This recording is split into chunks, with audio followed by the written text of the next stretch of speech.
Officially, theirs is a combat support role, but as the shark's teeth markings on their Cobra helicopters suggest, they see themselves as hunter-killers.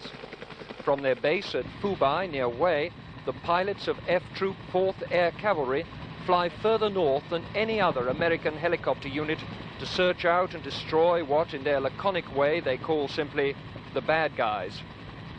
And the bad guys shoot back. 5 rounds of anti-aircraft fire have hit this Cobra, or Snake as the pilots call them. 1 shell has exploded inside the tail section, damaging the transmission system.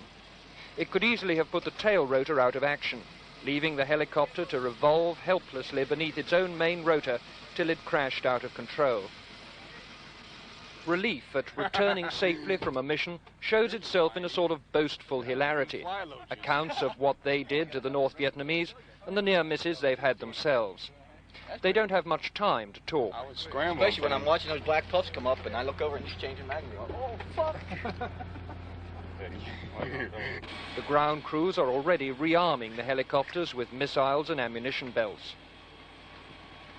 Cavalrymen have always walked with a certain swagger. Every pilot keeps his black Stetson, $20 apiece, straight from America, under his seat and puts it on for the walk over to the operations room where he'll be briefed on his next mission. While most American units are now thinking primarily of when they'll be sent home and of how to avoid being killed in the interim, F Troop prides itself on being fully involved in the war. The pilots are in real danger every time they fly, and that may be 7 hours a day. Since the troop arrived here on April the 1st, 8 crews have been shot down, though all but 2 of them have been rescued. When they're briefly on the ground, the game the pilots play is risk. The counters on the board are armies, and the aim of each player, military victory and world domination.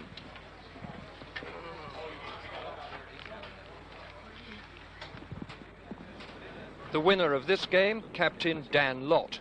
As leader of the Loach helicopters, the little birds that fly ahead of the Cobras looking for trouble, he takes perhaps more risks than the other pilots. So many of the American units now working in this war, B-52 pilots, for example, or the fleet at sea, operate a long way from their target. Perhaps they never see it except by radar or something like that, or because a spotter tells them it's there. You're right in on the ground. How does it feel to sort of tackle the enemy at close quarters like that? It's exciting. It's something that you've trained to do for an extended period of time, and you find that when you do it, initially going out on a mission, of course, you feel the same fear that anybody else feels when they realize that you might go out and get hit.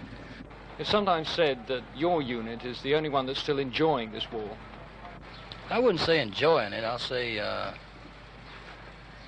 perhaps participating. Some people enjoy it, some don't. Some just go out and do it as a job. It's a daily grind. What is it to you? I enjoy it.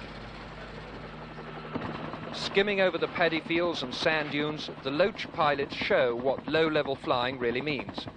This time the mission is to the north in the My Chan area, where the South Vietnamese Marines are trying to repel any North Vietnamese advance.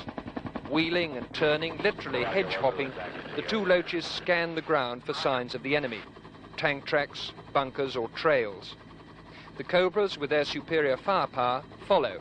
The command ship in which we are travelling holds itself ready to swoop in and retrieve any crew shot down. A little further north and the enemy reveals itself. Innocent-looking puffs of smoke in the sky mean anti-aircraft fire. They've drawn fire from a little village about 2.5 miles in from the seashore and just into Quang Tri province across the My Chan River.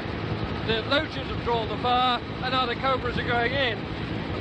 But it seems that the North Vietnamese have got a 37mm anti-aircraft gun, firing airbursts, shrapnel exploding in the air, extremely dangerous with these very vulnerable helicopters.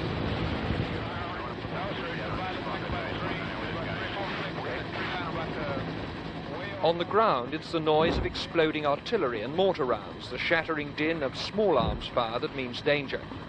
Up here, where the noise of the rotors drowns almost everything else out, it's the sharp pitch of the pilots' voices on the radio that tells you you're in action. The only weapon we really hear is our own 50 caliber machine gun, which joins in the fight. The North Vietnamese anti-aircraft gun has apparently been silenced.